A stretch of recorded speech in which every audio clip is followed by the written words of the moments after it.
Tactical plans help us accomplish all the things we want to do. They provide the nuts and bolts necessary for getting things done. There are two primary types of tactical plans: time-based plans and comprehensive plans. We will begin with time-based tactical plans and discuss comprehensive plans later.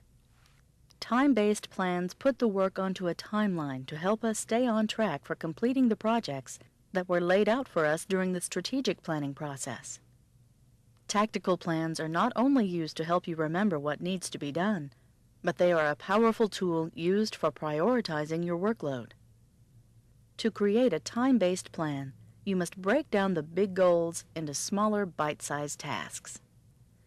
The plans often include quarterly action plans, monthly action plans, weekly and daily action plans.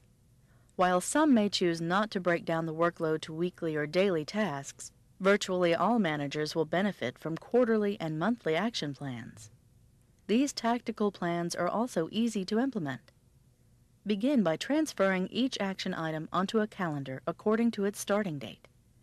Organize them so that at a glance you can easily identify what needs to occur during each quarter, each month, each week, and even each day.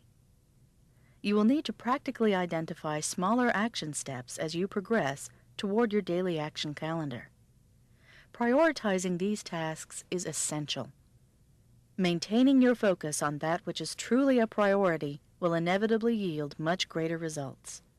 Your calendar will aid in keeping you focused on the priority items and reminding you when they need to be started and completed. A sample time-based tactical plan can be reviewed in your workbook.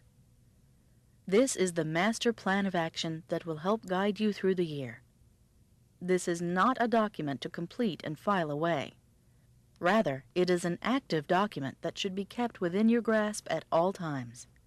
As you begin each day, each week, each month, and each quarter, revisit the goals and appropriate actions you have defined for these time periods. Problems and issues that need to be dealt with come up every day.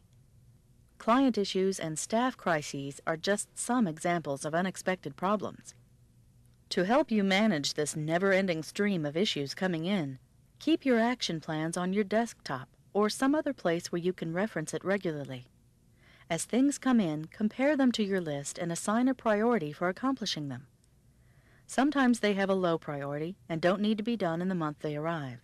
In those instances, bring out your quarterly plans and find a suitable place to put them. Putting everything that needs to be done on a piece of paper will not only help you prioritize, but will also help you follow up on things that other people are responsible for doing. By using this system, you have control over your workload and can become a more effective manager. Sometimes plans need to be more complex in their design. Accomplishing tasks that require many steps is often referred to as multitasking. Dental Health Month is an example of a multitasking project. During this month, a series of events and specials will occur that are aimed at heightening client awareness of Pet Dental Health Month. As a result, special marketing and promotional material will be needed, additional receptionist training, special pricing, adjustments to the appointment scheduling, and multiple other details will need to be worked out. To help us manage these tasks, we have comprehensive plans. Comprehensive tactical plans break large jobs into multiple smaller jobs. When you use comprehensive plans to help manage complex projects, you'll see your level of success rise to new heights because nothing is left to chance or memory. Everything will get done, and projects will go off without a hitch. To help us get the job done, we need to know how to control the workplace.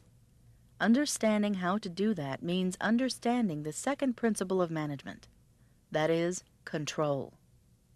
The four essential resources of every veterinary practice are time, money, inventory, and human resources.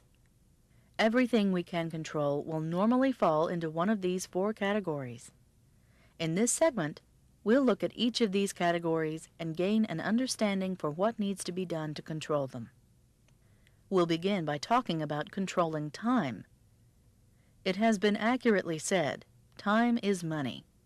If your staff is wasting time, then they are also wasting money. While a few moments here and a few moments there may not seem to be that significant, it does add up. 8 staff members wasting 10 minutes every hour converts to costing the clinic over $30,000 per year. Controlling this unproductive time is essential. As a manager, it becomes your responsibility to maximize efficiency and reduce wasted time. Perhaps the best tool you have to control time and minimize waste is planning. When you have a list of everything that needs to be done, and that list is prioritized and acted upon, wasted time begins to disappear. When you have assigned people to accomplish these jobs, they won't be wasting time because they'll know precisely what it is you expect from them.